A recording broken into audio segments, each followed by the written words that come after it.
Hello, everyone. I hope that you enjoyed today's recording and today's podcast with me and Meenakshi. Um, if there's anything positive or anything that you would like to know more about, please, reach out to us. I think it's so important that we stay connected and that we see that although we are very different individuals, we have a lot of alike aspects to us that make us humans. So I think it's very important that we stay connected in these kind of circles and have these conversations that sometimes we don't have enough of. I think it's very important, and just to know that everyone has a passion, and this one's mine, and I would love to see if you connect with this and see if there's anything out there that inspires you, just like individuals with disabilities and people that are different from me inspire me and make me want to be a better person. I hope that you got something great from this conversation, and I look forward to meeting with you again, hopefully in the future. Welcome to this session of Co-Creative Conversations. Welcome, Kat. Thank you, Meenakshi. Thank you for having me. I'm so happy to have this conversation with someone who is at a young age doing something so wonderful that we're going to get into. But before we even do that, I would love you, Kat, to just give a little, just tell us who you are and whatever you'd like to share about yourself. Yes, so I am Kat. Full name is Kathleen, and I actually grew up here in Miami, Florida. I'm 28, and my passion is to serve and help individuals with developmental and intellectual disabilities. And that's actually what I'm studying. I'm a psych major at FIU, and I'm actually going to get my master's soon enough. I'm applying actually in the next about 3 or 4 months to become a behavioral therapist, to better serve and help our community. That's great. Kat, I'm just wondering because at such a young age, and you're saying this is your passion. How Yes. did it develop into a passion? So actually, in high school, we needed to get service hours, and I wanted to do something that I would actually enjoy and not just do it to do it and get credit for that. But it was more so of seeing what I actually had a passion for. And so I went to a bunch of different nonprofit organizations and just, helping out in different ways in the community here in Miami. And funny enough, right in my backyard was the Friendship Circle. And it's actually a center for it's a Jewish community center for individuals with disabilities, although everyone is welcome. So, although it's run by, the Jewish community, everyone was welcome. Whoever had disabilities and whoever wanted to volunteer, they needed a lot of help. And it was actually around the corner to me. Funny enough, I volunteered one day and fell in love with these individuals. They were absolutely incredible. And I had never worked or served people with disabilities prior to that. So it was definitely something new for me. But it was, a passion that I fell in love with it. And so I needed to learn more and educate myself in order to help them. Um, and that's what I did, and that's what I'm still doing till this day. So even as you're studying, you're also doing this as part time, or is it like every day, or? I actually work at a school for in the ESE program, and prior to that, I worked at a school for adults with developmental and intellectual disabilities called the WOW Center. It's definitely an everyday passion of mine. I even work with them on weekends. I not only, tutor and help with life skills, but social skills and just their everyday living. They think differently than us. They act differently than us because they feel differently. but in such a beautiful way. I feel like they're so close to goodness, even more than just, typical human beings in a way, um, because they're so innocent and they see things so differently. Um, and so, yeah, I actually work with them Monday through Friday and weekends as well. So I service in a lot of different ways, as many ways as I can.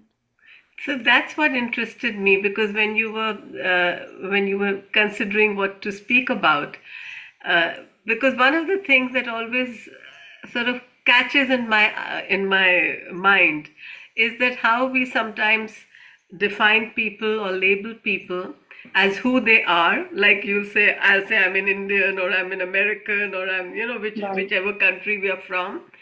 And sometimes we name or label people by what they don't have. Like, right, for example, disability, right, and what you wrote was differently abled, or people with right. different abilities. And one Yeah, of them you've already spoken about, that they have an innocence about them, and a goodness, which is such a beautiful word, and yet in a certain way so hardly used in today's world. So it is so true. yeah, how do you feel their goodness? Definitely in the way that they feel and that they think. It's just so pure. Like, That's give like, an example, something that you saw one day somebody doing or saying. actually, so I have one individual from the friendship circle that I became friends with her back in high school. This was years and years ago. It was more than 10 years ago, that's for sure. And she's always, always the first to always check up on me. It's been since I was like 14 or 15 when I first started with her. And mind you, she was an adult. She was much older than me. She was about 40 years old, and I was about 14 or 15. But the way that she thought was so similar to me, because intellectually they are at my age at that time, even though they're older. And so till this day, she will call me, she will check up on me, she'll see how I am doing, even though a lot of times they go through so many hardships, they lose their parents because they're already older. They get put into homes. And in her case, that is something that's happening to her right now. She did lose her mom recently, and she is going into a home for individuals with disabilities. So, at the end of the day, it's like they are so pure, they're so good that even with all of those changes and all of those traumatic events that are happening for them, they are always so in tuned with being such a great person that they'll continue to, seek that friendship and seek, just having the relationships that they so highly admire. And they're so grateful for people like us who just give them time and give them kindness in return. Oh, Yeah, what you would do therefore would be something like spend time with them, or actually do something for them. absolutely. So I've taken her out with me to go get sushi. We'll have, like little girls dates that are so normal, like I would with any of my girlfriends, or like any of us would with our friends and family, because that's all they want as well. Sometimes they're so misunderstood, and a lot of times people think, well, maybe they don't, understand things like we do, or feel things the way we do, or maybe they might not notice, or kind of brush them to the side, when in reality they are so sensitive, they are so emotionally aware, and they want, that relationship with us as well. And so that's something that I love to initiate and take advantage of the time that I do have with them, because a lot of them do get ill, and a lot of them do not live the same, you know, life that we do. They don't have those privileges, and so I like to always make sure that they're taken care of and they feel seen and acknowledged. I think our listeners might want to know, and I certainly do, that what kind of disability are we speaking about? So I'm speaking about a whole wide range of disabilities just Hmm. because at the WOW Center and at the Friendship Circle where I first started, there was individuals, on the spectrum with ASD, which is autism spectrum disorder, which is a wide disorder. You can be high functioning or lower functioning, as well as Down syndrome, cerebral palsy, even things such as schizophrenia, mental illnesses that a lot of them did have as well, along with their disability. Um, so it's Prader-Willi as well. So these are eating disorders as well as mental disorders, developmental disorders that label them as disabled. So I'm wondering, Kat, where do you get this? It's a compassion, you know? How did you, were you born with it? When did you sense that you have this compassion within you? Well, my mom was always instilling in my brother and I since we were little, and my dad as well. But I'll never forget my mom always telling me, to always be kind, and especially to people that don't look or act or think like you. So that was instilled in me when I was a very little girl. My parents did not tolerate any form of hate or bullying or and any of, those things. So I think since I was a young girl, I was always instilled to be empathetic and kind, but the empathy really, I really ran with the empathy because I do feel so much.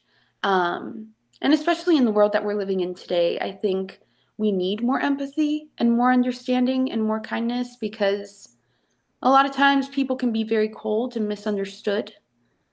So, it's something that I'm very proud of, for having parents that really instilled that in both my brother and I.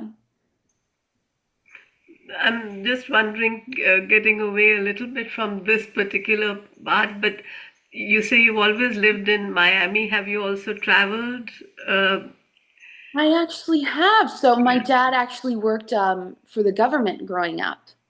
And so we were stationed for a little bit in Panama. And so he lived there for about 3 years, and we lived there for about a year with him. And then from there on, he would just come back and forth. But yeah, we lived in Panama, and it was very, very different from here, not in any type of bad or good way. It was just very different with culture and people and, the way that they would interact within each other and their it was very different, and so I was so young that I don't think I really understood. I missed home a lot. I missed home, but it was a beautiful, beautiful place, and the people were so extremely kind and welcoming. So I definitely would love to, visit again now that I'm older and, go as a trip, make it a new experience. Yeah, I understand that because it's very nice when you travel as a tourist, but it's even Yeah, nicer when you travel and live in a place because then you really absorb it and get to know the people and the culture.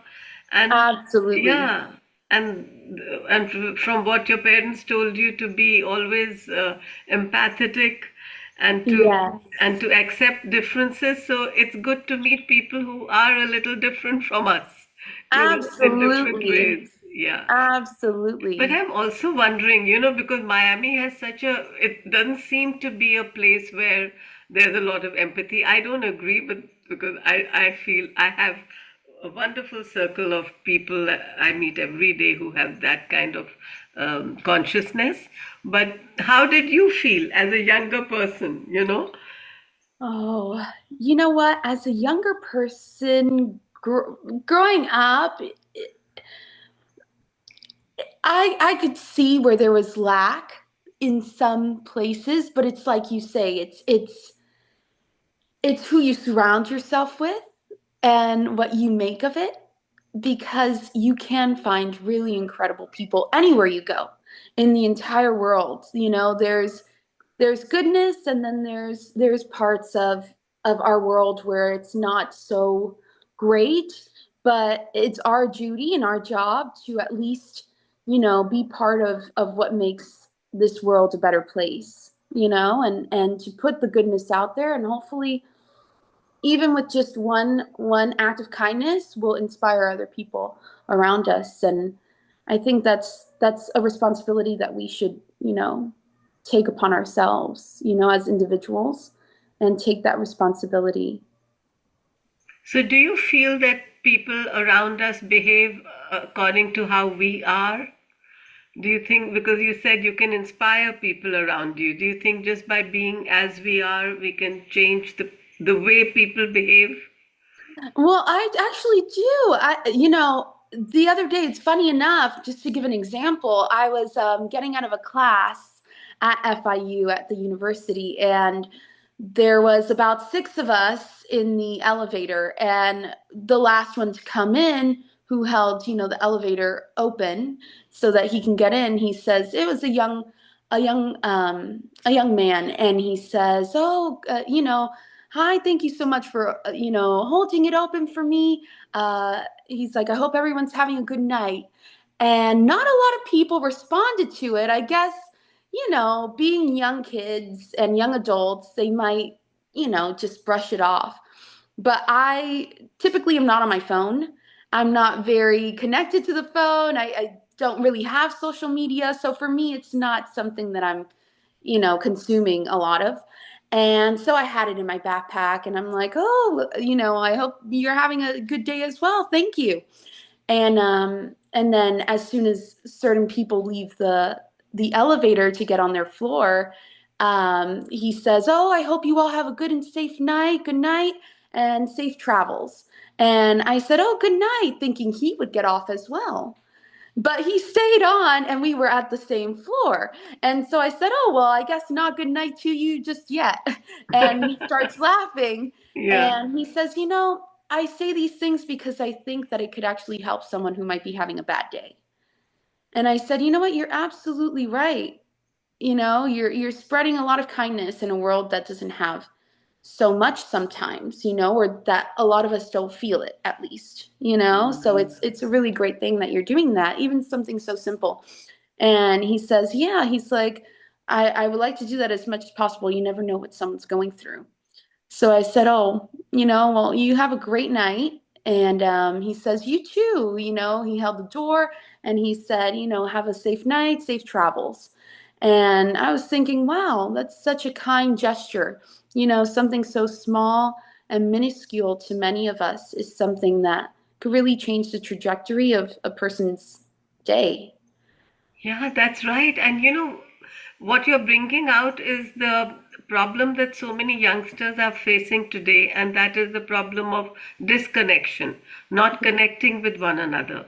But like you're saying, when he came in and he greeted everyone, everyone didn't even respond. So Mhm. maybe people are not even being able be to be aware that around them, and I'm talking of, because I've spoken to some people who are in their early 20s, and Right. and that is the generation which really suffered a lot during the COVID closures, during the pandemic, the time when they were emerging into, the teenage years or the youth, when you need to be able to meet people of your age Right. and really connect. They weren't able to. So somehow it is, and also because of social media. So this is Yeah. what's interesting. There's so much on social media that they've disconnected from the actual face to face. Right. And from what you just described, it's almost as if they are blind and deaf to what is happening in their real life. Correct. Absolutely. I couldn't agree more. I think people are, funny enough, trying to stay so connected Yeah. online that they're missing the real connection like you said, out in the real world. It's become this sort of facade, where we think connection is staying, connected online, and who has the most followers and likes, and who posts, the most, or who gets the most interactions through the screen. But it's really it's lacking connection, because you're not paying attention to what's actually going on in front of you, or right in front of your eyes, right next to you, you know? Yeah, for me it's interesting because here I'm almost 70. You're still in your 20s. I'm on social media, but I rarely share personal things. It's more about ideas and my thoughts and feelings my thoughts that I want to share. And for me, social media has been a way of connecting.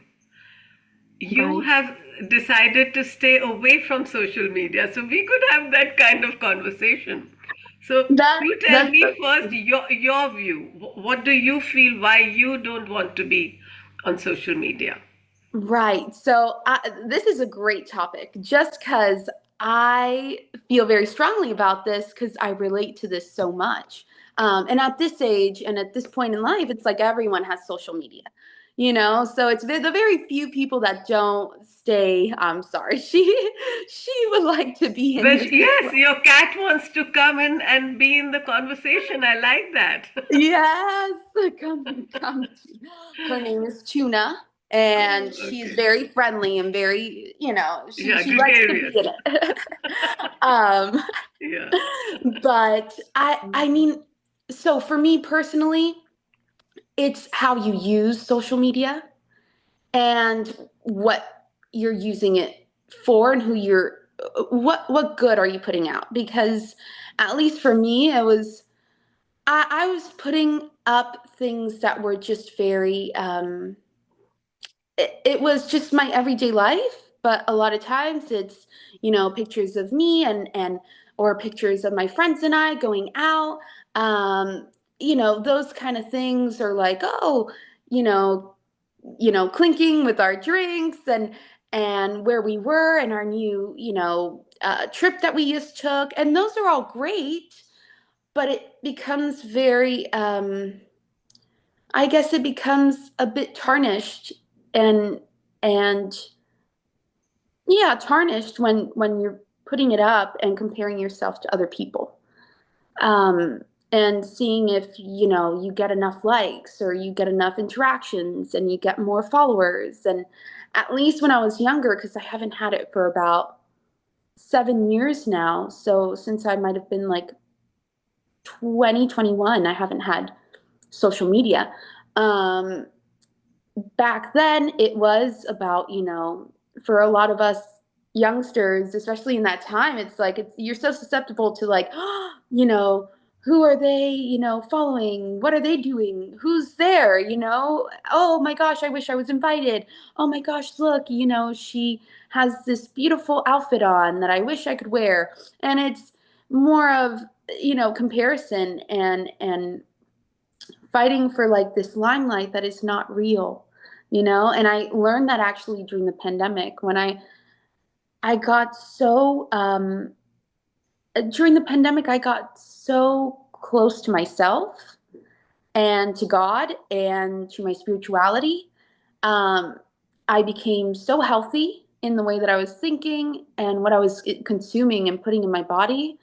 um, And the way I thought just completely changed drastically. And that's when, during the pandemic, I deleted all forms of social media, because I knew I wasn't doing it for the right reasons, and I wasn't posting things for the right reasons, or, connecting with people for the right reasons. It was very, um, it was a lot of comparing. And I didn't want to live that way. And I knew that if I didn't want to live that way, I should probably put a limit to it. And so I started with just, taking it away from my phone, and just, deleting the app, until I realized I was actually very happy with not having it at all. Yeah. And then there's people that put out very, very positive, things on their feed, or make positive videos and want to inspire other people. And they do it in a positive way and they're very healthy with it. And they can inspire other people to be healthy too, which is, the big difference on, are you doing it for the right reasons or not?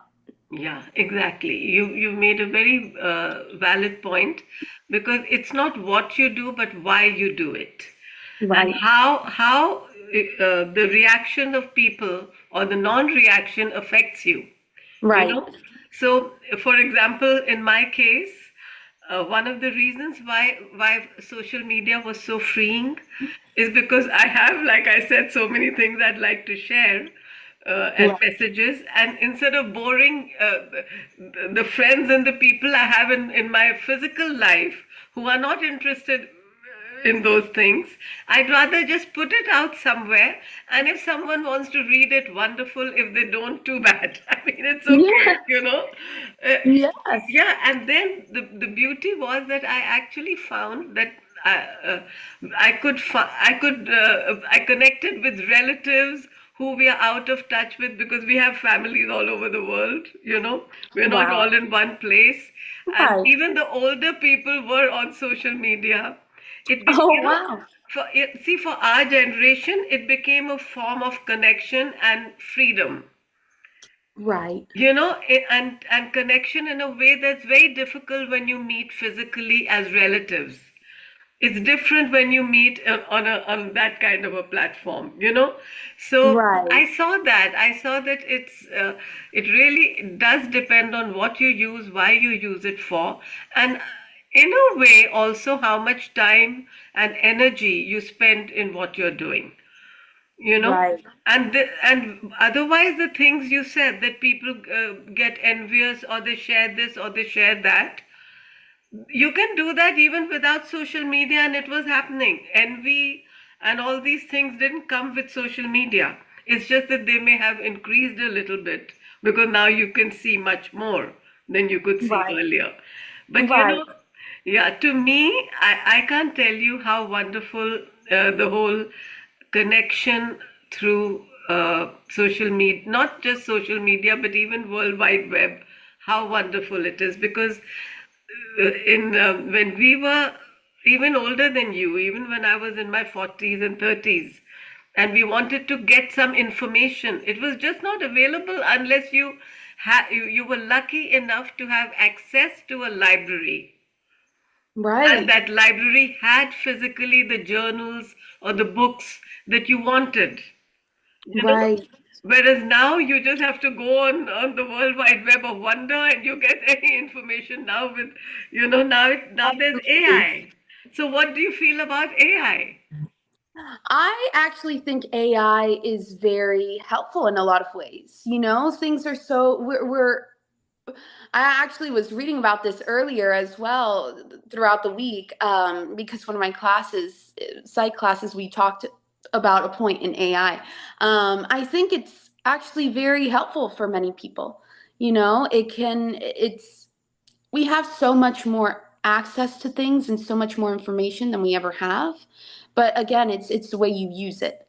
Because if you use it in the wrong ways, it can be very harmful. But there is positive things for AI as well, in mental health and in you know helping healthcare workers, or there's so many different positive outcomes that can come from AI and advancing in this world. But it's the way that you use it. So I think AI could be, very helpful, and it can also be harmful if you don't use it the way it was intended to be used. Yeah. I'm seeing that as human beings evolve, and as the world around us keeps changing, Right. first we have to realize that it's changing because we are changing it as humanity. You know, Yes. and we're allowing certain things, and we are bringing out certain things. So I call that a co-creation. We are co-creating the world in which we live, and then we are responding to it and reacting to it, and finding it, whether it's healthy for us or not. But Right. the greatest thing I feel, I don't know what you feel. What do you One of the things you said is it depends on how you take it. So I take that as discernment. We Very have to true. become more and more discerning. But I'm happy that you're talking about how AI can be helpful and also not. Yeah. Again, depending on how we take it. Right. Yeah. So how do you see? I know we're stepping a little even further back and just looking at the world or just looking at you as a human being, in this Right. world. Uh, what do you feel you're doing? Who is Kat and what is she doing in this world? Honestly, one of my biggest, we all have insecurities, right? And one of my biggest ones is if I'm a good enough person. And that is something that is always in the back of my mind. I always want to make sure that I am um, treating others the way I would like to be treated, as cliche as that might sound, but it is so true because I think in this world, we are also a little bit, I apologize, a little bit disconnected at times, and we don't get enough human connection and real, raw human connection. So, something I'm always so, um, something I'm always making sure of is if I'm being the best that I can be. And so that's why I think I realized that when I realized my passion for individuals who are not like us, and who are not like me. They don't think the way I do. They don't feel the same ways that I might feel because they are so much more, I think, in tune with um, the spiritual world. Honestly, I really do think that they're so intelligent and they're so capable and they're so close to um, good goodness in this life that I would like to be more like them. And so that's something that I get inspired by every day. And just to make sure that I'm being the best I can to them and for others that surround me. Um, that's something that I'm very dedicated to and that I hope to continue doing. And how do you feel about the world? What do you feel that as humanity, what are we co-creating in this world? I think that sometimes this world is a little bit contradictory because we have so much at our hand and at our disposal, and we become so much more knowledgeable, and we, are always evolving, right? And so I think with that, we should be evolving for the good. But sometimes we take, 10 steps back because we all think so different and our beliefs are so different. But we all just want one thing is to be, seen and heard and understood.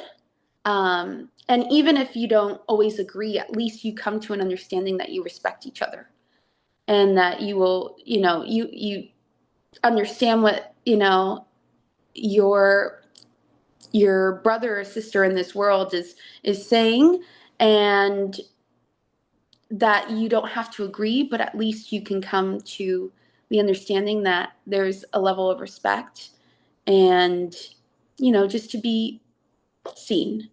And so I think that that's something that in this world, a lot of us are co-creating that type of world for the betterment.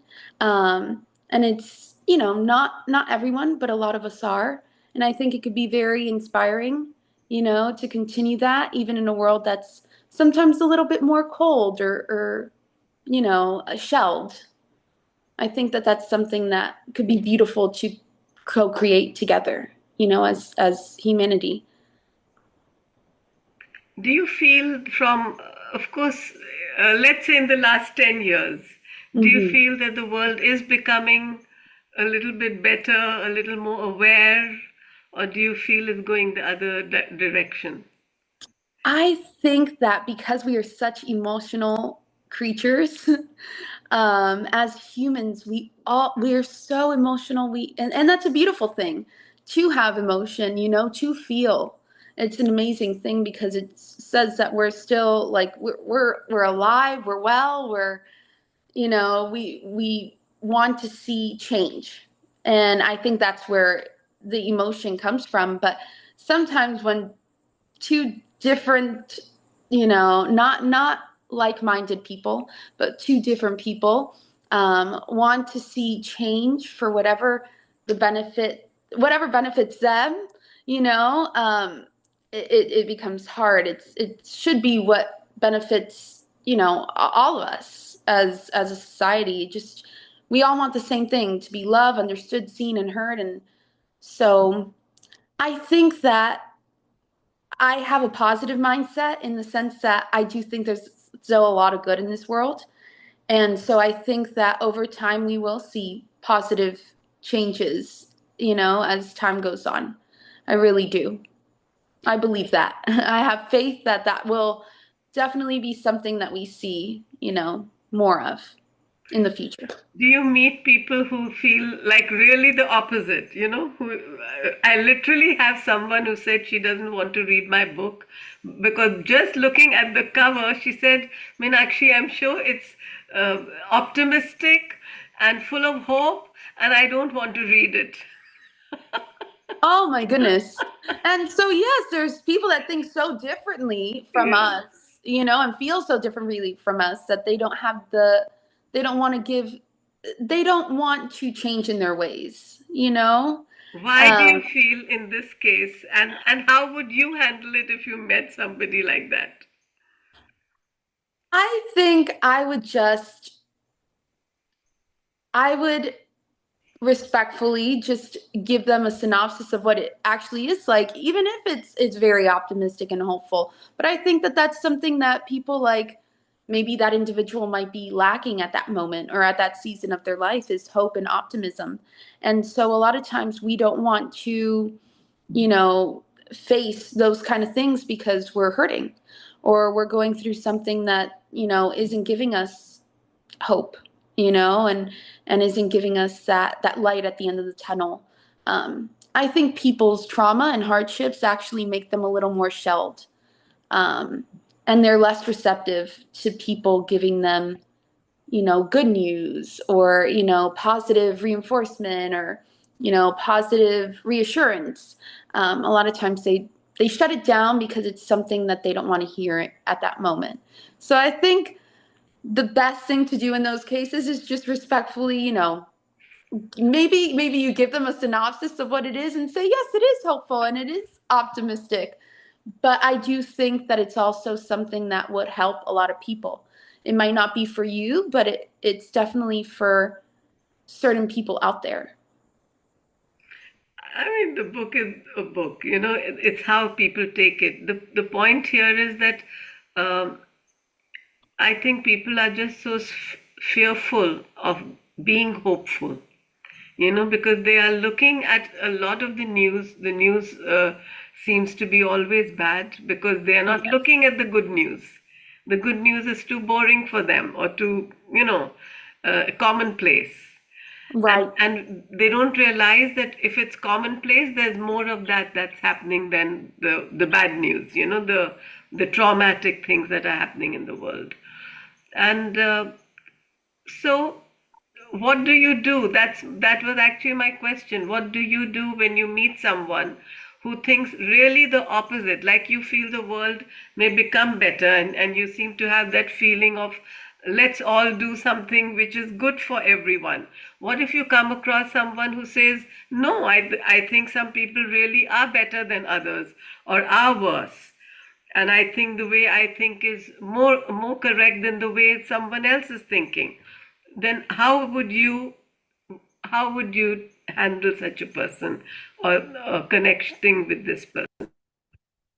um I actually think that that's such a common thing to run across, nowadays, especially like in politics or in the way that we, in religion and in a whole bunch of, it's a grand scope that people think one way is better than the other, when in reality that is not true. I think that everyone has their their way of thinking and believing and feeling and acting based on what is right for them, and also the way they grew up or their experiences, or maybe their experiences shaped how they think and what they believe in today. And they didn't maybe grow up with those beliefs, but now they have these beliefs. I think we're constantly evolving as well. So I think a lot of times the way that we think isn't always what I thought when I was younger is not what I think today. And I'm sure what I think today is not what I'm going to think in 10, 20 years from now. So honestly, I have a lot of hope.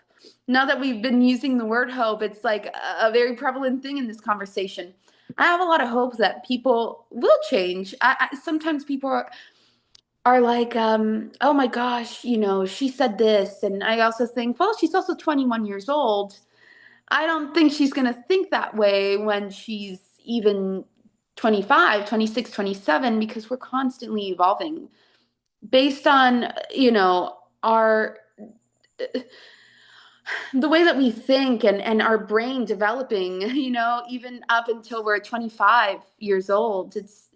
We're constantly changing. And honestly, I do think it's for the better. Most of the time, it's for the better. So Have you ever met anyone who says that if you change, then that means that you were, you're flaky? well, I've actually met a lot of people that say people don't change. Like, oh, they've always been like that. People don't change. Oh, they're being nice. Well, oh, that's just them being fake right now, because no one changes. But I think that is so untrue. I used to think that. See, when I was about 21, 22 years old, and now I'm, 28 years old, and I do not think that anymore. I think people really do change. And why is because I've changed so much. I used to be, very different than what I am today. And I'm very proud of the changes that I've made because they're positive changes. Um, so yeah, I've heard the opposite of, yeah, people don't change. And it's like, that's not true. People definitely change. Mhm. They can change for the better or they can change for the Change for the worse. worse. That is very true. Yeah. Very true. Sometimes people's shell gets put up, or a wall, they become hard.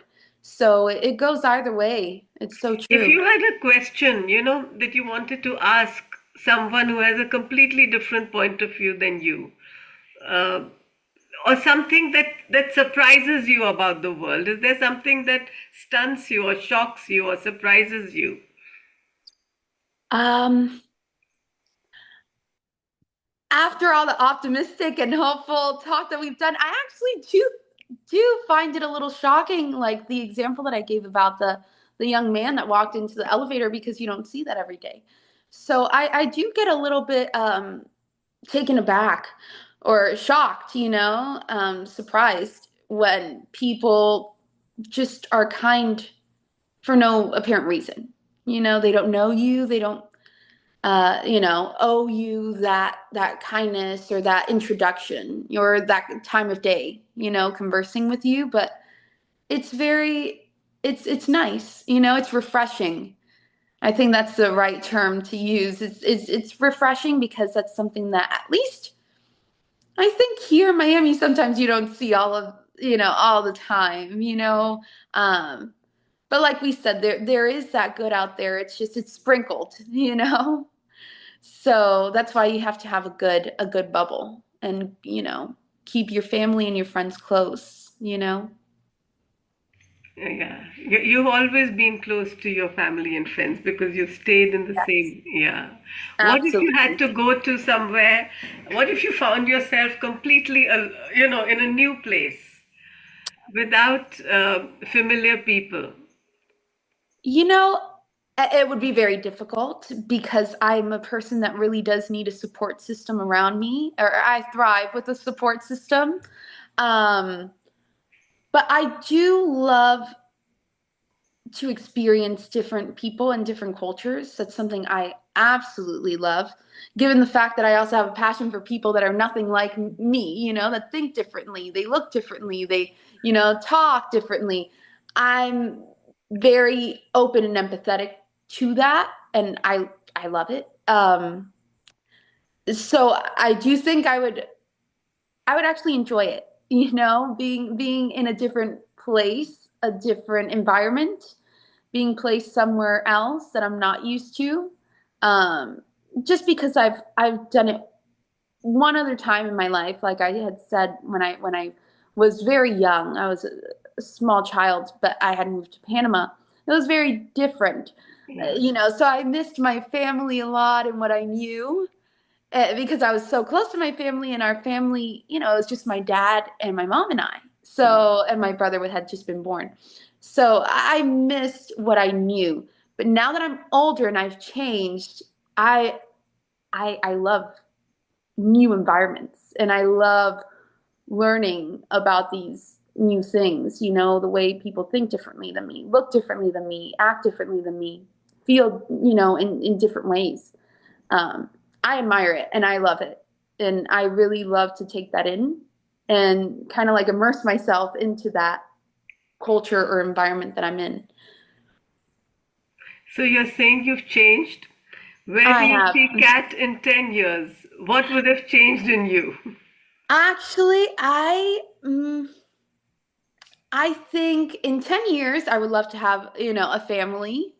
I would love to create that family with my partner, Austin. He's wonderful. And I I would love to instill these kind of things that I've learned throughout the years and that I will continue to learn, in the future, with just a lot of positivity and a lot of things that were instilled in my life as a young child that I carry till this day, and I will always carry it because my family has been so great at teaching us how we should live as people, you know, and the way that we should treat others, and the way that we should see others, and respect others. So I think that in the future, I would love to instill these things in my future family as well. I think that'll be a big change and I think as a parent, I'm not a parent, but hopefully, God willing, the day I become one, it's gonna be so different from the way I think now, because you're not just thinking about yourself, you're thinking about other people, that means so much to you and that you want to uh, guide in co-creating a better world that we're, so that they can live in a better world, thinking So about are you others. saying that you would like your children to be like you, mini me's? Yes, but even better, like better human beings, just where they're even, where they show even more empathy and more kindness. And because I think that we can all better ourselves, we're What not if they perfect. are not? What if they're very different from you? I will always give them love, and I will always love my child no matter what. That's something that my parents always told me too, parents will always love their child no matter what. That's their child.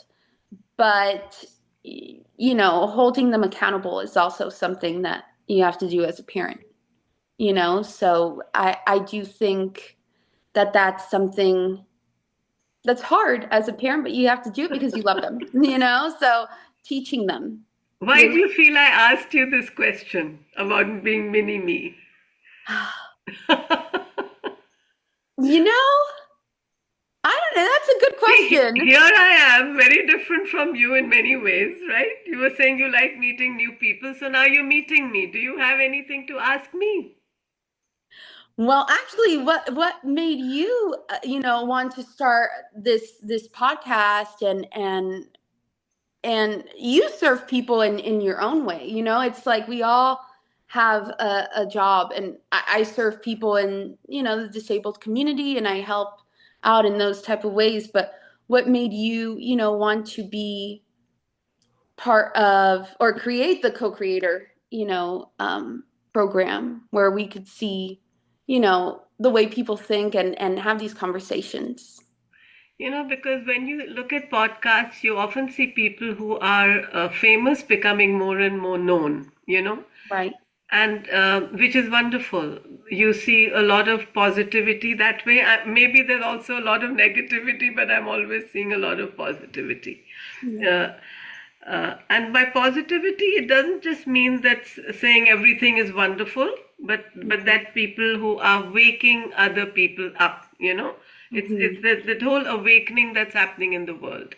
But for me, as a teacher and a student of metaphysics and different things and of energy and consciousness, I see people who are not famous, ordinary, normal people like us, and I see so much wonderfulness in them. I see so much of inspiration that they can give to people. And I feel that if our stories are shared even a little bit wider than in our own circles, Yeah. it starts showing people that this is the ground of the world today. The ground is becoming more and more enlightened, awakened, empathetic, like you, compassionate, goodness. Imagine, a young person who's speaking about goodness. This is not exciting, but this is really what the world is about. Mhm. I often tell people when we're in a group and we're just meeting with one another. Maybe we meditated or maybe we didn't, and we were just talking about something, not just ordinary what I did and what I didn't do, but what I feel, what I think, what I hope, what I would like to do, like you're talking about service. Then this is something that people should understand is the real world. The Right. real world is not what we see in the news media. The real world is this. And from this arises the things which we don't want to perpetuate, and so we show them as news. And we forget that that what we see in the news is not what is the daily life of humanity. Absolutely. So what I'm hoping to do with co-creative conversations, is to help us all inspire one another just by showing that this is who we really are. Absolutely. Having these raw conversations, about what's real and what's right in front of us. Yeah. And Absolutely. how Staying connected. extraordinary ordinary lives are. Yes. You saw the extraordinary in those who people would call disability. You saw their abilities and you saw their wonderful qualities. you know Absolutely. and in the same way, I'm seeing that in all of us who are considered ordinary people, non famous people you know Yes, absolutely. And a yeah, lot of times we're more alike than we are different. That was, the Wow Center's phrase was more alike than different, and seeing the abilities in the disabilities.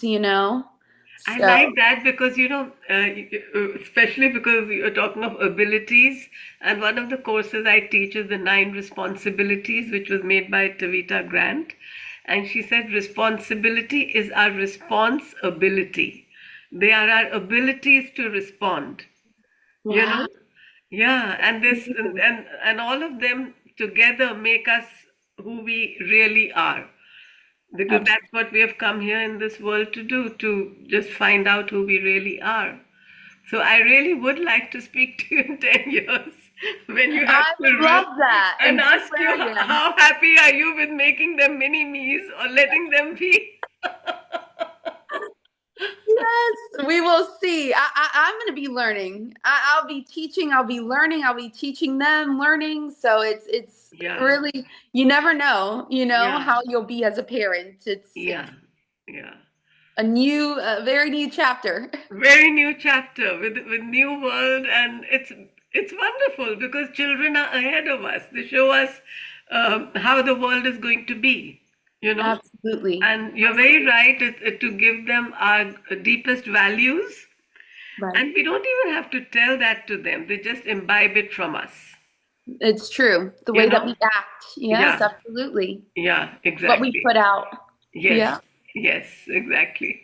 So, anything else that you would like to add, or is there any message you would like to give to the listeners?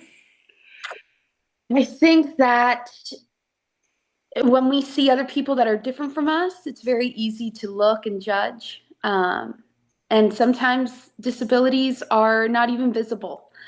So it's something that I would like people to take away from it is just to be kind and empathetic and open to, understanding people who might be a little bit different from us, from people who are more just ordinary people, and to see that the, you know, extraordinary is out there, and we should be very open to it, in a positive way, because you never know. It could be a passion for a lot of people out there too, because they're so loving and they're just so wonderful.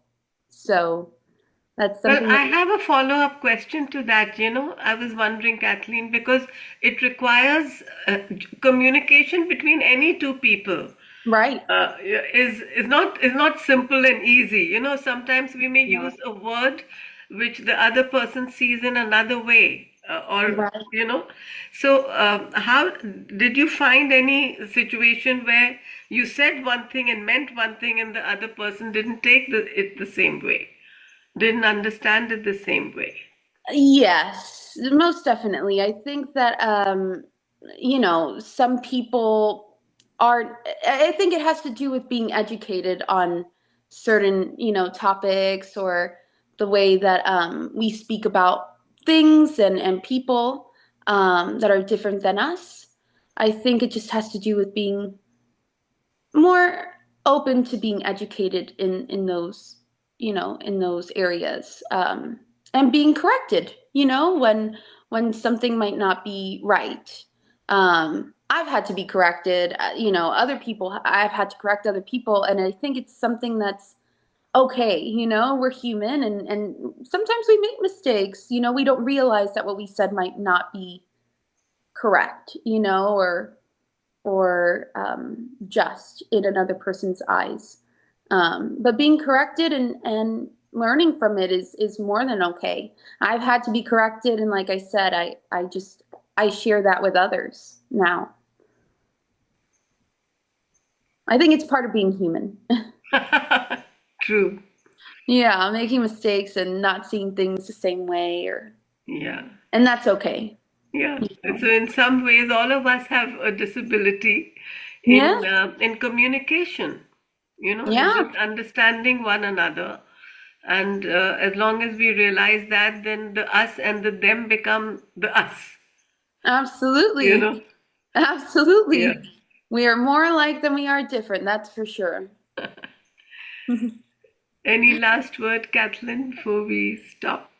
Oh, well, I just wanted to say thank you so much, Meenakshi, for having me on the Co-Creator Circle and on your podcast, because honestly, it's very special to be, it's a privilege to be on here and to spread, you know, hope for how we can co-create together, and to be connected in this way. Although I don't have social media, this is a beautiful way to, connect with others out there, and you know see how we are alike and now we are different, and just knowing that that's human of us. Yeah. And maybe we'll see you back on social media when you realize that you can share Absolutely, your inspirations. absolutely, absolutely, when there's a positive purpose to it. Yes. Absolutely, Yeah. when I'm putting some real good out there. Absolutely. Thank you so much, Kathleen. Take Thank you care. so much. Have a good one. And always reminding our listeners that we really want you to be part of the conversation and to see what came up for you while we were talking. Were you hoping I would ask a question that I didn't? Or that you would have responded in a different way than I did? Do you want to share something? We would love to have you in the conversation. Yes, that would be wonderful. This was such a wonderful conversation with Kathleen. And sometimes the best part of conversations don't get recorded. Those who are watching this on video will see at some stage a little black vertical thing swinging from the top of the screen.